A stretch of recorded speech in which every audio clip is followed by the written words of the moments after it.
A man whose wife was killed in the Virginia Beach mass shooting is angry once again about the race for state senate. Jason Nixon first took issue with the TV spot from challenger Missy Cotter Smazel that claimed incumbent Bill DeSteffe did too little in the wake of the tragedy.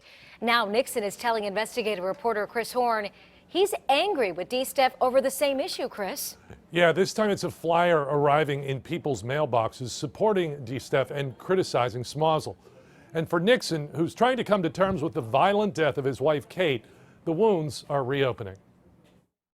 You cannot gain off of someone's sorrows and tragedies. It began earlier this month when Jason Nixon told Wavy's Andy Fox about his disgust with an ad from Missy Cotter Smazel, claiming State Senator Bill DeSteffe isn't doing enough to prevent shootings like the May 31st massacre at the Municipal Center. Nixon called the ad the lowest form of campaign advertising I have ever seen. Well, the Republican Party of Virginia leveraged that quote last week to attack Smazel. The printed mailer shows Nixon's quote, even though he told us that when he was contacted for permission to use the quote, he said no. It's using my dead wife's name. And that's, she was murdered, and to see her on a campaign ad, she would be sick to her stomach. My wife would not endorse any of this. She would be very upset being used. The return address on the envelope says the message was paid for by the Republican Party of Virginia and was not authorized by any candidate. Nixon shared a voicemail he received from DeSteffe. I had no knowledge of the mailer. The first time I saw it was in my mailbox.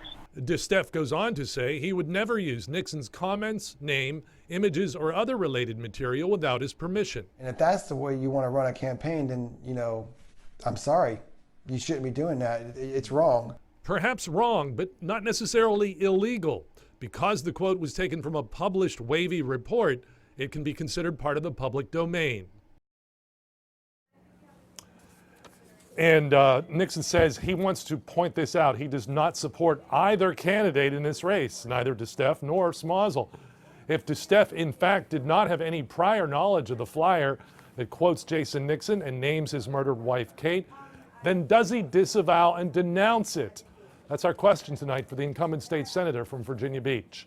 Chris Horn, 10 on your side. Chris, thank you. Well, a man charged